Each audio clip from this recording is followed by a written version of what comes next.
Have you ever felt the sting of negative feedback? Or wanted to stop someone who is angry at you from expressing their anger? Or have you ever felt guilty about something you've done, but you don't want to be reminded of it? I know I've done all these. What do we do in these situations? Too often we get defensive, and it's not in our best interest. Hi, I'm Michael Clark with the Ananias Foundation, and in this video, we're going to talk about defensiveness, what it is, why we get defensive, and how to become less defensive in our interactions with others. If you want to stop causing harm in your relationships, you're on the right path. This is Journey of Change, a video series to help you become the safe, loving partner you were meant to be. Let's start our discussion by looking at what defensiveness is. Quite simply, it's rushing to protect ourselves when we're faced with uncomfortable emotions. Here's the problem. Defensive people are not receptive to feedback. They can't stand to show weakness and seem to care most about protecting their self-image. That's not a good path for forming great relationships with others.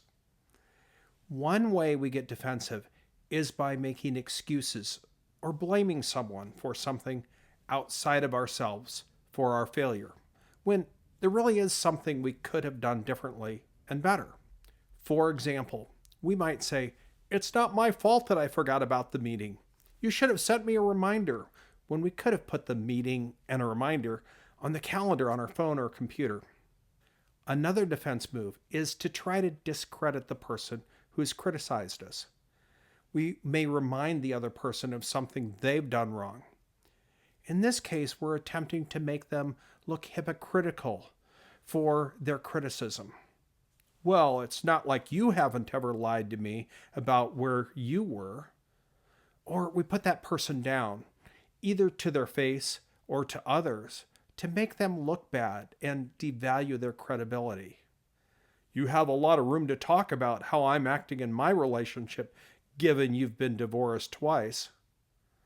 Still, another defensiveness move is dramatizing or exaggerating someone's complaint. By making their criticism sound unreasonable, we justify ignoring it. If your partner sounded a little irritated with you for leaving the milk out all day and you respond with, "Oh my gosh, you make it sound like I was trying to poison the whole family," well, that's an example of over-dramatizing their complaint. One more form of defensiveness that's worth talking about is when we seek comfort rather than working to improve the area where we've been criticized. We may go to others we know will validate us or our position. We all have that friend or family member who will say, "Oh, you're not that bad. You just keep being you." We may turn our attention to pleasurable activities or drink or self-medicate to cope with our unwanted emotions. All these are escapes, and they can result in us not addressing significant problems. So, why do we get so defensive?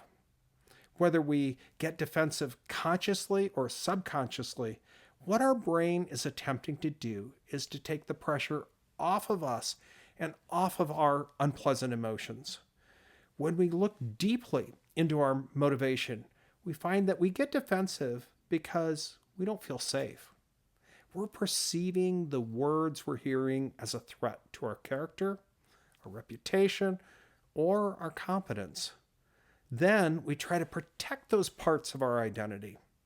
For example, if you are a perfectionist, then making a mistake can feel like having a weakness exposed, which will feel very uncomfortable. Maybe as a child, mistakes and flaws were punished, ridiculed, or shamed. Now you subconsciously fear that same outcome if your imperfections are exposed. Defending yourself with an excuse can seem safer than feeling those powerful emotions. Here are the problems with getting defensive. First, it damages our relationships. Defensiveness creates a communication barrier between us and others. When we react with blame, make excuses, or dismiss others' complaints, we send the signal that we're not open to their influence. This pushes them away and strains our relationships. This is true not only with romantic partners, but also with our friends, family, and coworkers. Second, getting defensive rarely calms the situation, and often it escalates a conflict into a full-blown argument. If the other person was upset about some issue that they brought up, now if we get defensive, they'll also feel hurt and resentful because they don't feel heard. While we might feel justified in defending ourselves, a third problem with defensiveness is it can come across as arrogant, insecure, or unwilling to take responsibility. In other words, it makes us look bad. Finally, in the long term, our defensiveness will mean that people will avoid sharing suggestions. Perhaps they may even avoid us. As a result, we'll miss out on valuable feedback, which could help us learn and grow. When we miss that, we limit our personal and professional potential. So, how do we stop getting defensive? The alternative to defensiveness is listening to the other person and really talking about the problem. We hear them out. We're open to constructive criticism. We admit our mistakes and focus on finding solutions. Here are 7 strategies to help us get there by managing our defensive impulses. First, don't take it personally. Feedback can feel particularly threatening when we take it personally, when we interpret it to mean that we're not a good, smart, or capable person. Instead, frame that criticism as coaching that helps us change or improve. Listening to it is a way to become even better in a particular area. When we hear someone else's words as a universal attack on our value as a human being, well, that's our own distorted thinking. Okay, second, adopt a growth mindset.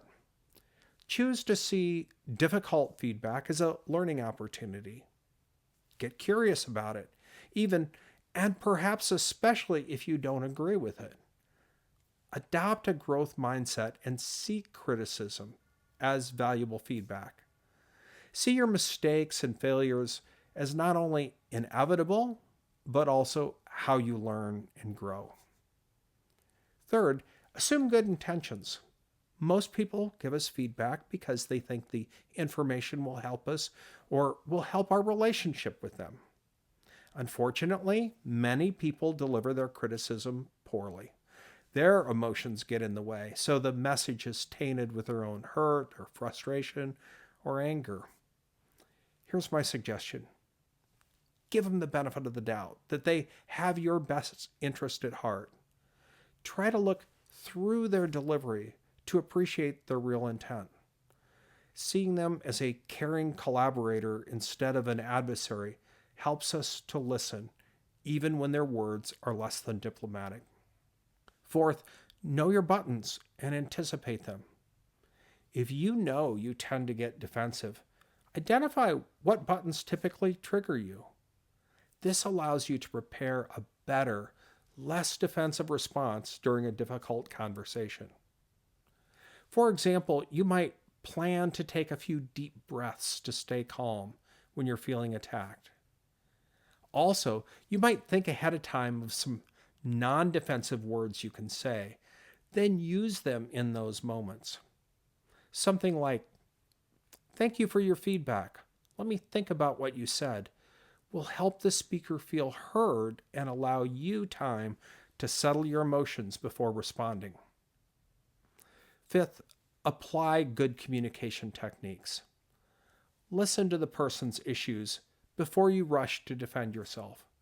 This is a great opportunity to use active listening. You know that technique where you paraphrase back to the speaker what you heard them say? Sometimes just listening to the person will help them feel seen and heard. Other times, asking for clarification will help us discover we misunderstood them and their complaint. Sixth, exercise self-compassion. Since we tend to get defensive because we perceive others' words as a threat to our character, our reputation, or our competence, one way to become less defensive is to show yourself the same kindness, care, and concern you would show a friend or a loved one. Look, we're all imperfect human beings who make mistakes. Self-compassion helps us shift our thinking from needing to defend ourselves to being open to others' views. Seventh, set boundaries. If the person is being harsh or disrespectful, don't be afraid to say something like, I want to hear what you have to say, but I have a hard time listening when you raise your voice. I'll be willing to listen if you can be calmer. That's a good way to communicate your expectations without subjecting yourself to hostility. Becoming less defensive helps our relationships and it allows us to grow as a person. I'm Michael Clark with the Ananias Foundation, and I hope you found this discussion about defensiveness helpful. Take care, and I'll see you in another video. Thanks for joining me today. I'm honored to be on this journey of change with you, and I hope I've helped you in some way. If you have any comments, questions, or suggestions, feel free to leave them in the comments section below. We'd love to hear from you. Also, be sure to hit the like button, share this with others who might find it helpful, and subscribe to our channel so you don't miss any of our future videos. For more resources, head to our website, ananiasfoundation.org. Until next time, take care and remember, change is possible.